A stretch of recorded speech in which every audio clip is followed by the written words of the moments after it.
Bismillahirrahmanirrahim.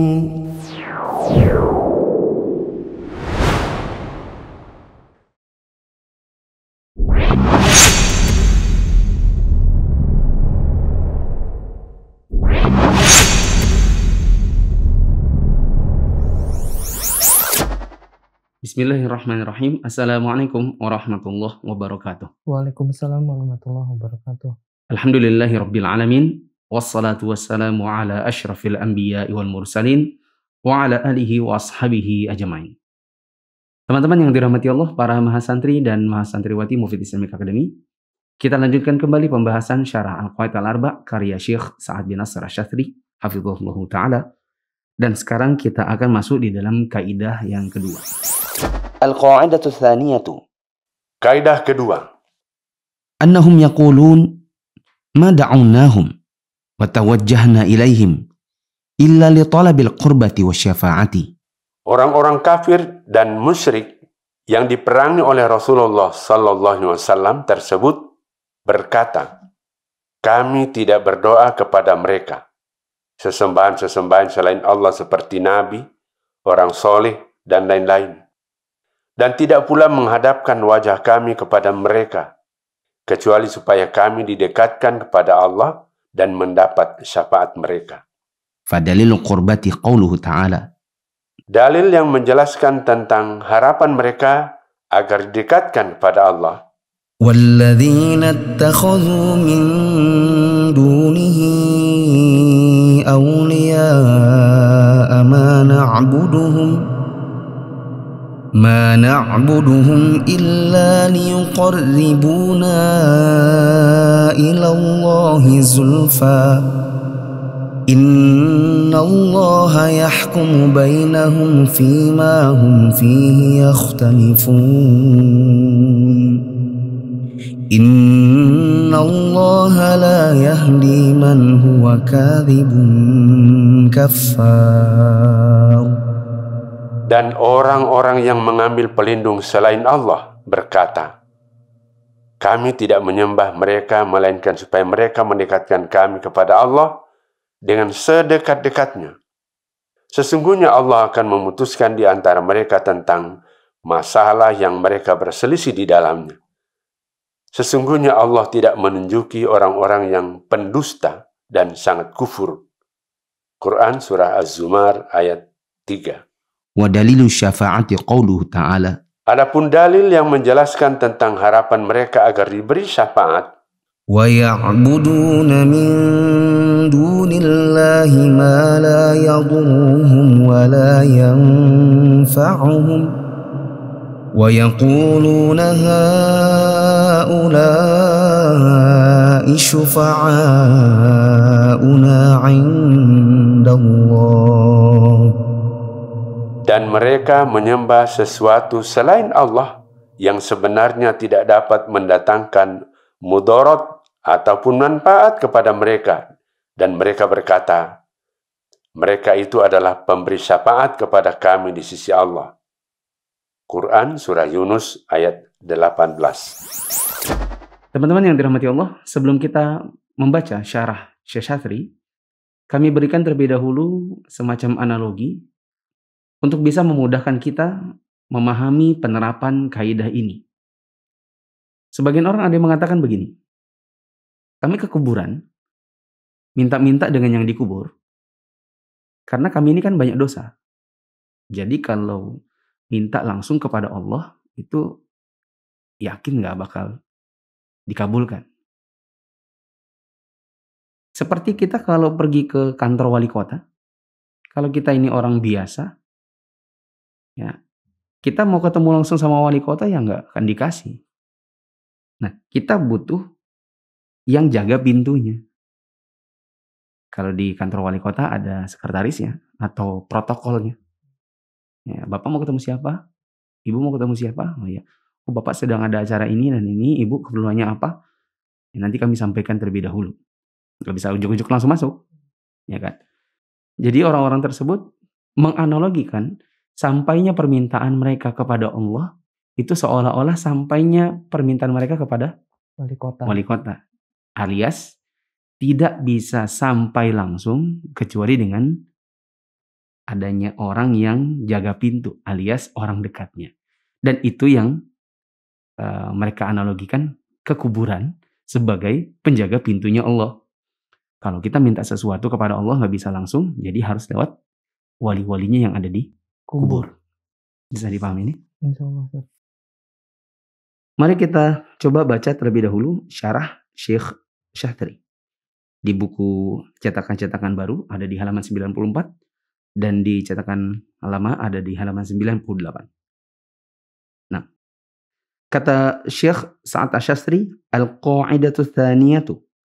Kaidah kedua. Apa kata pensyarah? Kaidah kedua adalah bahwa orang-orang musyrik yang diperangi oleh Rasulullah SAW dahulu juga mengatakan, kami tidak berdoa kepada yang selain Allah kecuali supaya didekatkan kepada Allah Subhanahu wa taala dan mendapatkan syafaat mereka.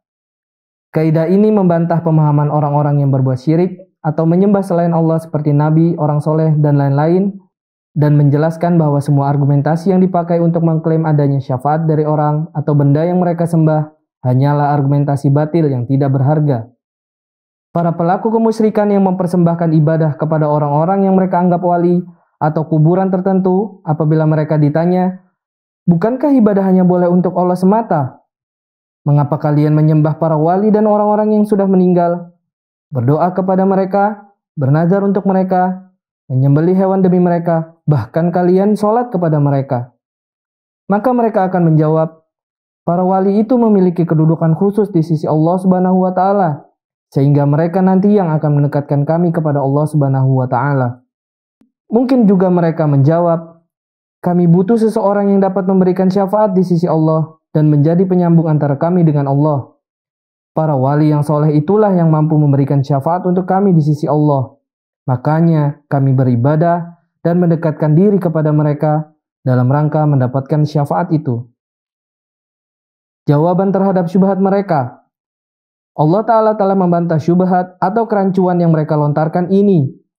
Allah jelaskan bahwa syubhat semacam ini bukan syubhat baru, melainkan sudah lama dilontarkan oleh orang-orang musyrik yang Rasulullah SAW dahulu diutus kepada mereka. Mereka mengatakan bahwa para wali itu adalah orang-orang yang soleh, yang melalui orang-orang itu, para pelaku syirik tersebut dapat mendekatkan diri kepada Allah Subhanahu wa taala.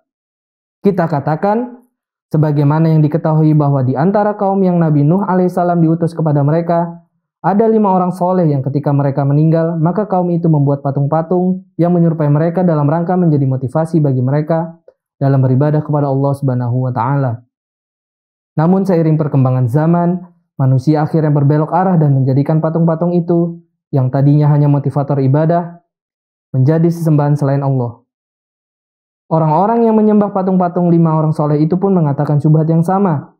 Mereka mengatakan bahwa patung-patung tersebut dapat mendekatkan diri mereka kepada Allah Subhanahu wa taala karena mereka adalah wali Allah dan orang soleh. Pada akhirnya, mereka pun menjadikan patung itu sebagai sesembahan selain Allah, sehingga diutus Nabi Nuh alaihissalam kepada mereka. Allah Subhanahu wa taala telah menjelaskan hal ini dalam firman-Nya, Laqad arsalna Nuhan ila qaumihi faqala ya qaumi i'budullah ma lakum min ilahin ghairuh inni akhafu 'alaikum 'adzaba yaumin 'azim. Sesungguhnya kami telah mengutus Nuh kepada kaumnya lalu ia berkata, wahai kaumku, sembahlah Allah. Sekali-kali tak ada Tuhan bagimu selainnya. Sesungguhnya kalau kamu tidak menyembah Allah, aku takut kamu akan ditimpa azab hari yang besar di hari kiamat. Quran Surat Al-A'raf ayat 59. Penjelasannya juga terdapat pada ayat-ayat berikutnya setelah ayat di atas. Syubhat yang dikatakan oleh orang-orang yang menyembah wali dan orang soleh tersebut adalah syubhat yang sama yang dilontarkan oleh orang-orang Arab dahulu kala yang menyembah berhala-berhala. Para penyembah berhala itu juga mengucapkan seperti yang mereka ucapkan. Sebagaimana dalam firman Allah Subhanahu wa taala, Ma na'buduhum illa liqarribuna ila Allahi zulfa. Mereka berkata, kami tidak menyembah berhala-berhala itu, melainkan supaya mereka mendekatkan kami kepada Allah dengan sedekat-dekatnya. Quran Surat Az-Zumar ayat 3.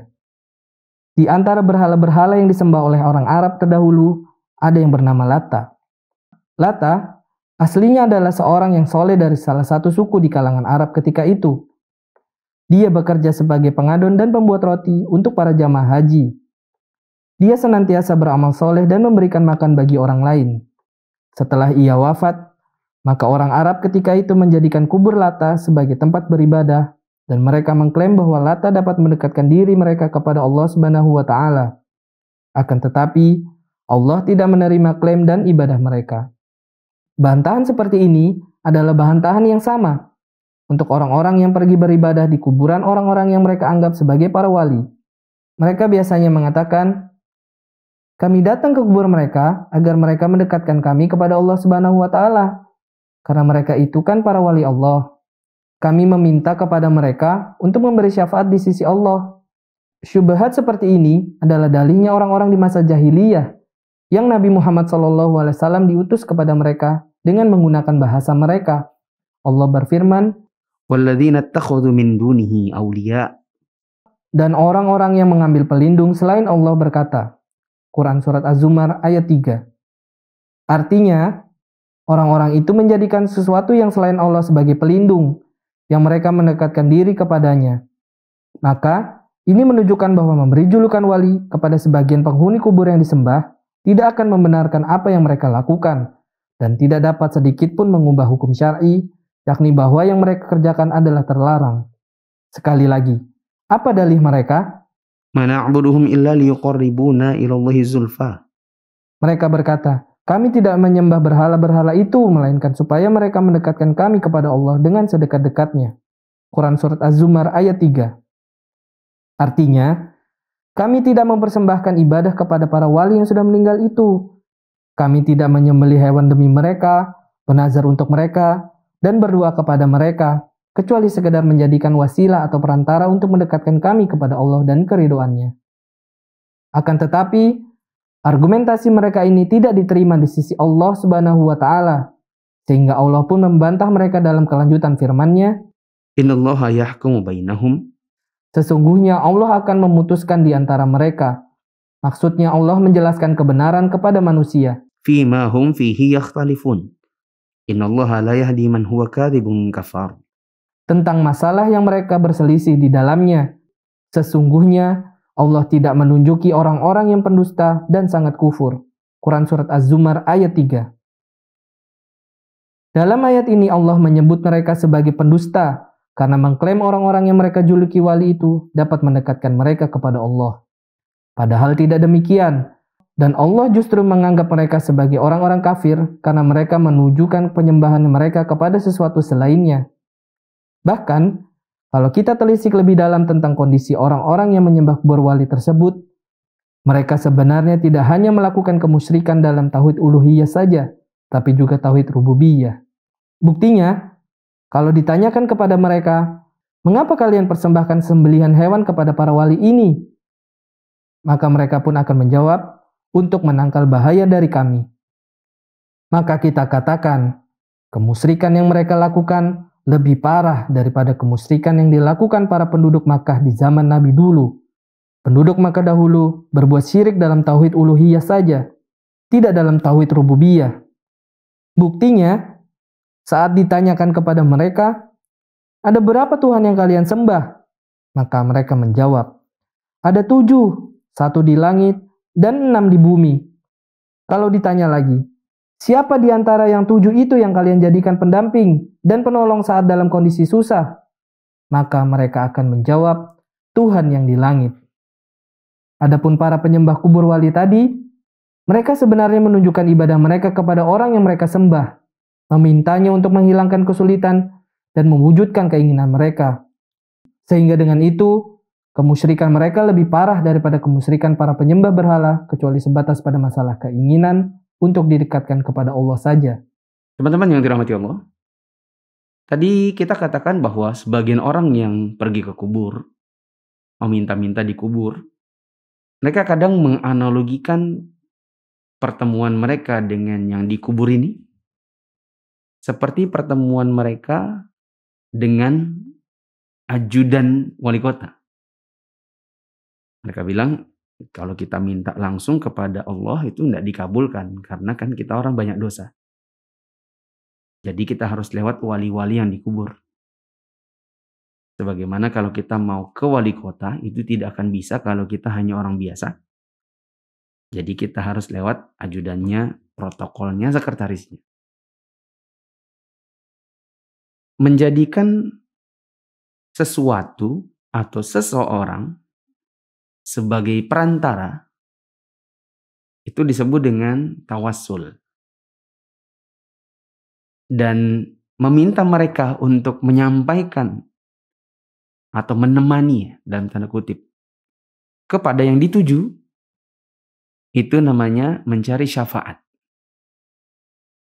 Ya, itu namanya apa? Mencari syafaat. Mencari syafaat. Mari kita catat terlebih dahulu syafaat itu apa sih? Karena nanti akan disebutkan beberapa kali. Syafaat itu adalah, kalau bahasa Arabnya, at-tawassut lil ghair bi jalbi manfaatin au daf'i madarratin. Kata Syekh Utsaimin, ya, kata Syekh Al-Utsaimin dalam Syarah Lum'atul I'tiqad, syafaat itu adalah menjadikan sesuatu atau seseorang sebagai mediator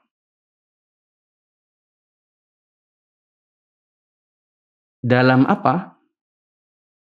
Dalam mengambil atau meraih manfaat atau menolak mudarat.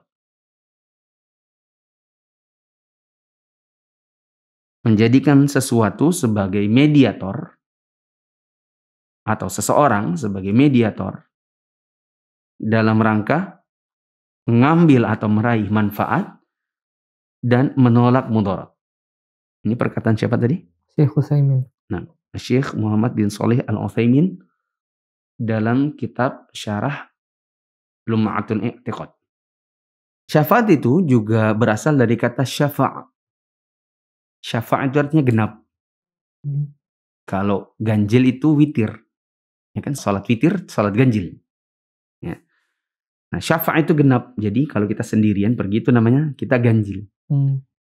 Nah, kalau kita ditemani seseorang, ya, buat nyampein hajat kepada orang lain, itu namanya ya, syafa'.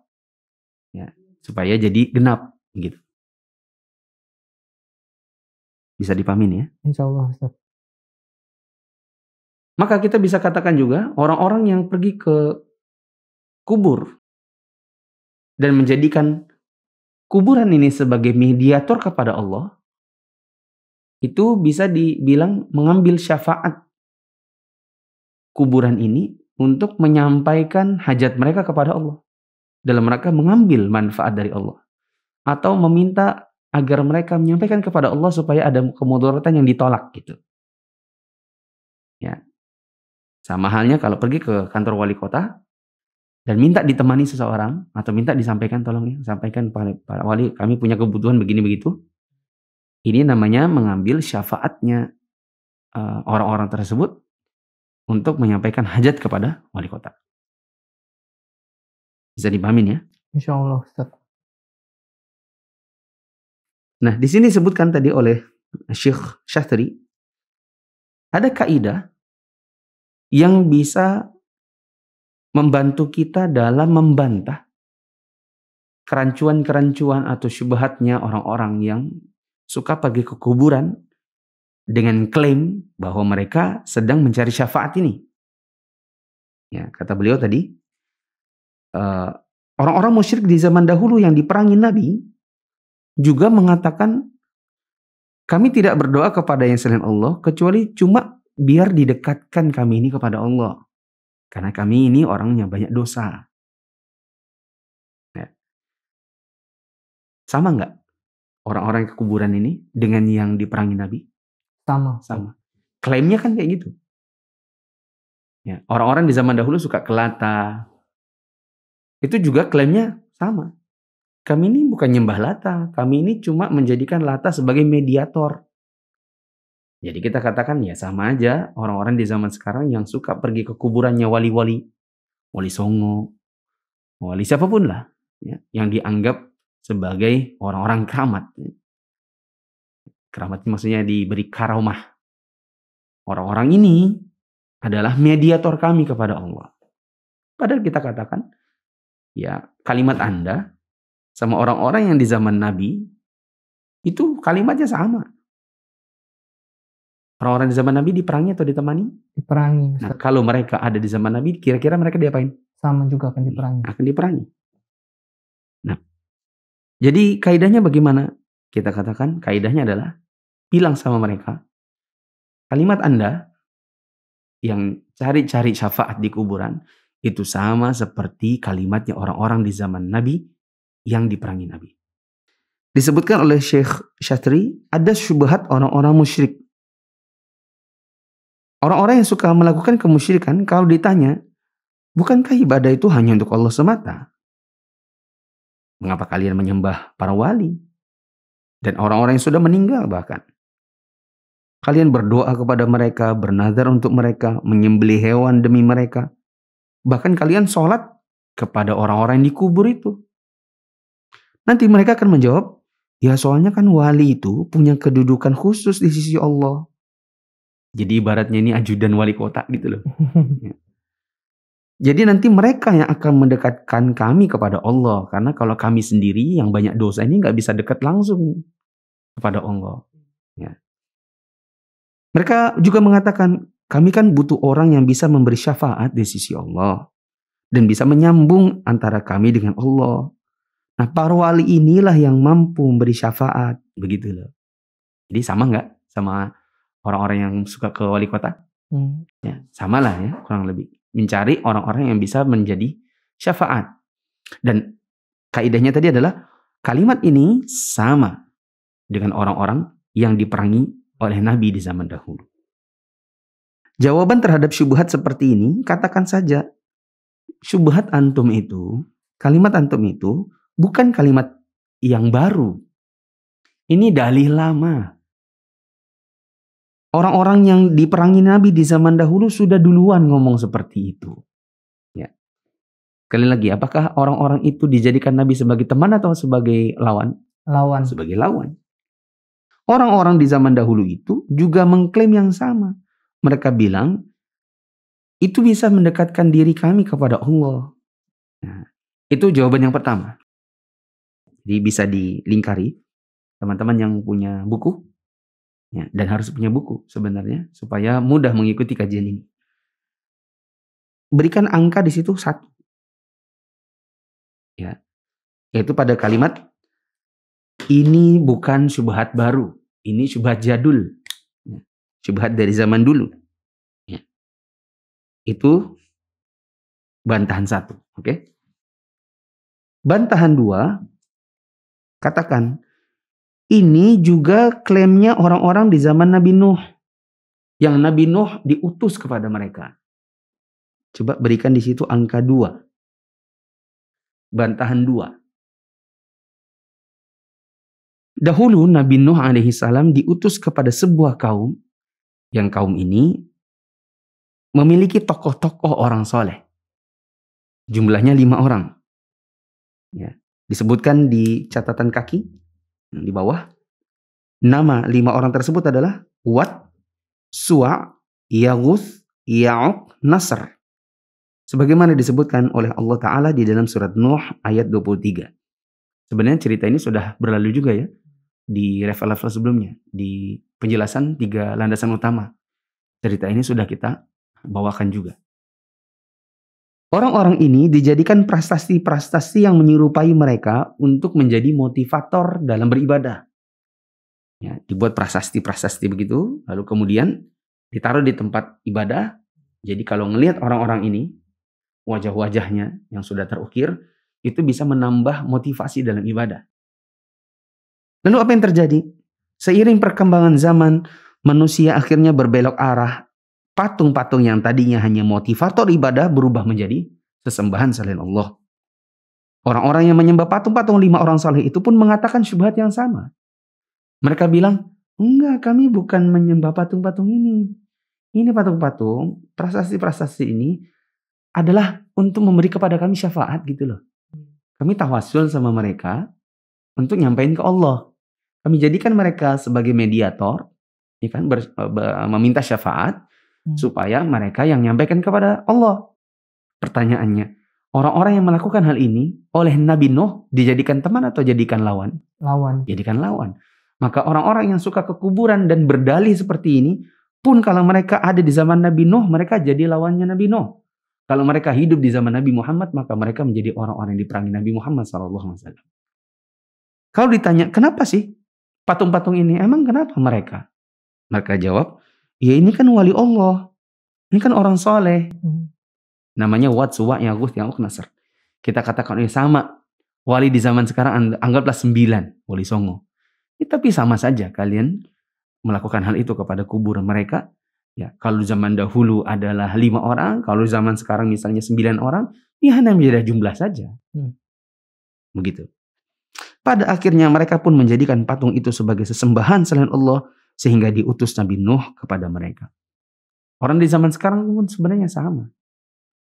Mereka datang ke kubur wali-wali, kiai-kiai, orang-orang yang dianggap sebagai orang soleh ini. Ya. Mereka bilang, oh ini kami cuma jadikan mereka sebagai perantara. Ujung-ujungnya nanti mereka mengkultuskan kuburan itu melebihi Allah Ta'ala. Betul-betul dijadikan sebagai tempat beribadah atau sesembahan. Apa dalilnya bahwa orang-orang ini diperangi Nabi Nuh? Ya. Nabi Nuh alaihissalam mengatakan kepada mereka, ya qaum ya'budullah, wahai kaumku sembahlah Allah saja. Malakum min ilahin ghairuh, kalian tidak punya sesembahan yang selain Allah. Ya, inni akhafu 'alaikum 'adzaba yaumin 'azim. Kalau kalian tidak mau menyembah Allah, malah menjadikan patung-patung ini sebagai, meskipun hanya motivator awalnya, dan nantinya juga kalian akan menjadikan ini sebagai sesembahan selain Allah, saya khawatir kalian akan ditimpa oleh Allah dengan azab yang besar, yaitu azab di hari kiamat. Syubhat seperti ini adalah syubhat orang-orang Arab di zaman dahulu yang juga menyembah berhala-berhala. Apa dalil bahwa ini adalah syubhat lama, syubhat lawas yang dihidupkan kembali oleh orang-orang di zaman sekarang yang suka menyembah kuburan para wali, para gus, para kiai, para habib? Dalilnya dibawakan di sini. Para penyembah berhala itu juga mengucapkan seperti yang mereka ucapkan. Sebagaimana yang Allah firmankan, "Ma na'buduhum illa liyuqarribuna ilallahi zulfa." Kami tidak menyembah berhala itu kok.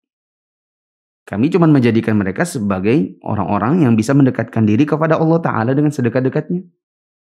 Sama, kami nggak nyembah wali kok. Kami nggak menyembah kuburan kiai. Kami cuma menjadikan mereka sebagai pendekat kami kepada Allah Ta'ala. Supaya kami bisa didekatkan dengan sedekat-dekatnya. Ya. Nanti akan ada bantahannya. Bahwa Allah ya, mengatakan, innallaha yahkumu bainahum fima hum fihi yakhtalifun. Innallaha la yahdi man huwa kadhibun kafar. Sesungguhnya Allah akan memutuskan di antara mereka tentang masalah yang mereka berselisih di dalamnya. Sesungguhnya Allah tidak menunjuki orang-orang yang berdusta lagi sangat kufur. Allah menjuluki orang-orang itu ya, yang mengatakan kami nggak begini kok, kami cuma begini kok. Ya, disebutkan oleh Allah dalam ayat ini sebagai orang yang berdusta lagi kufur. Dikarenakan mereka menunjukkan peribadatan mereka kepada yang selain Allah. Orang di zaman Nabi Nuh menyembah ini. Wat, Suwa, Yaguth, Ya'uq, Nasr. Kalau orang yang diperangi di zaman Nabi, nyembah siapa? Orang soleh yang mana? Disebutkan di sini. Di antara berhala orang-orang Arab di zaman dahulu, ada berhala Lata. Aslinya, Lata ini adalah orang soleh dari salah satu suku di kalangan Arab ketika itu. Apa kerjaannya? Pengadon roti. Cuman itu? Oh enggak. Selain ngadon, dia suka bersedekah bagi-bagi roti untuk jamaah haji. Setelah dia wafat, tidak ada lagi yang memberikan makanan kepada orang yang pergi haji. Maka orang-orang bertanya, mana tuh donatur roti? Ada yang mengatakan, oh dia sudah meninggal. Di mana tempatnya? Oh di dekat Taif sana. Sehingga orang-orang itu akhirnya berdatangan kepada Lata yang sudah dikubur.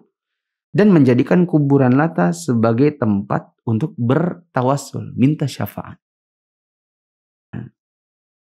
Mereka mengklaim bahwa Lata bisa mendekatkan diri mereka kepada Allah Ta'ala.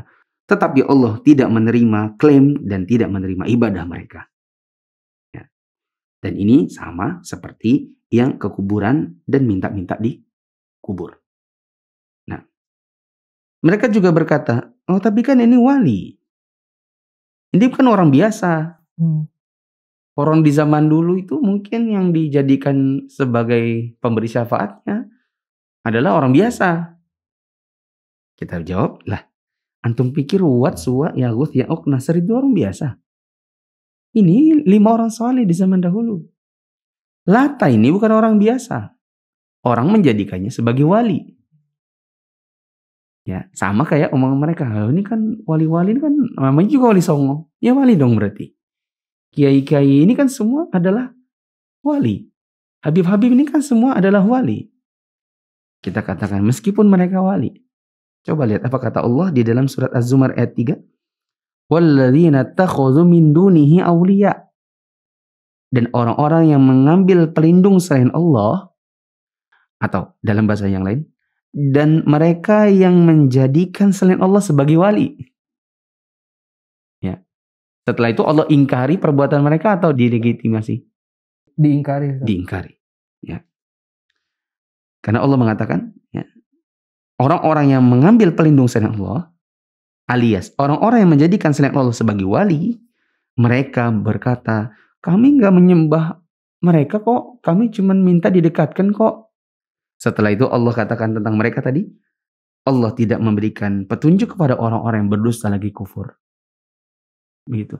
Jadi meskipun klaimnya ini kan wali, ini kan bukan orang biasa, kita katakan orang di zaman dahulu yang juga dianggap wali, tetap saja diingkari oleh Allah perbuatan mereka. Bukan dijadikan sebagai teman, tetapi diutus para rasul untuk memerangi mereka, dijadikan lawan. Begitu. Selanjutnya, Syekh Syasri juga menyebutkan, kalau kita telisik lebih dalam tentang orang-orang yang menyembah kubur, maka mereka sebenarnya tidak hanya melakukan kemusyrikan dalam tauhid uluhiyah saja, tetapi juga tauhid rububiyah. Buktinya apa? Dalilnya apa? Nanti saja. Insya Allah kita akan baca ini dan kita akan singgung nanti di kaidah keempat supaya lebih klop. Ya, saya kira mungkin ini karena ceramah, jadi Syekh menyinggung lebih awal. Padahal sebenarnya bab ini nanti akan ada datang di kaidah keempat. Ya, jadi kita tidak usah baca dulu ini. Kita kasih tanda di sini ya. Ini PR untuk kaidah 4. Dan ana tandai duluan di kaidah 4. Ya. Kembali ke syarah Syekh Syasri di kaidah 2. Ya. Jadi apa yang sudah disebutkan oleh Syekh Syasri di kaidah 2 tetapi tidak berhubungan dengan kaidah 2, melainkan itu lebih berhubungan dengan kaidah 4, kita tunda saja, dan di kaidah 4 kita tandain supaya nanti nggak lupa. Bahwa kita akan kembali ke syarah Syekh Syasri di kaidah 2 tentang syirik yang lebih parah. Di buku di halaman 99, sedangkan di cetakan lama ada di halaman 103. Ya. Jadi kita catat sekarang supaya tidak lupa. Nah, mungkin ini dulu. Ada pertanyaan? Ustadz, setelah kita tadi membahas mengenai orang, salah satu contoh dari pembahasan ini kan salah satunya orang yang pergi ke kubur. Seperti apa gitu kan. Dari kaidah ini contoh-contohnya kebanyakan pada orang-orang yang minta-minta dikubur. Lalu Ustadz, bagaimana status orang yang pergi ke kuburan tersebut Ustadz? Antum masih ingat pertanyaan antum? Bagaimana dengan status orang yang melakukan syirik dan dia tidak tahu, atau orang tua kita atau nenek kita di zaman dahulu Mereka tidak sampai ilmunya. Nah, kembali saja ke kaidah itu. Itu kan perbuatan syirik nih. Datang-datang ke kubur, minta-minta di situ. Ya, meskipun alasannya adalah hanya untuk mendekatkan diri kepada yang dikubur. Ujung-ujungnya adalah nyembah kubur. Ya kan? Kembali kepada pertanyaan itu. Dan jawaban Ana adalah ada orang yang hidup di dimensi waktu dan zaman di mana mereka memang tidak sampai ilmu sama sekali. Paham ini? Paham, Ustaz. Islam aja nggak dengar. Kata Allah itu tidak tahu. Apalagi Nabi Muhammad. Ya. Sehingga itu mereka lakukan. Anggap saja sebagai bentuk adat istiadat. Dan memang tidak sampai kepada mereka. Orang seperti ini nanti Allah yang uji di hari kiamat. Sama seperti orang yang hidup di antara dua kenabian dan tidak sampai kepada mereka dakwah. Ya kan? Berbeda dengan yang sampai kepada mereka dakwah. Ada lagi orang yang sudah dengar Islam dan dia sudah belajar tapi belum sampai ilmunya.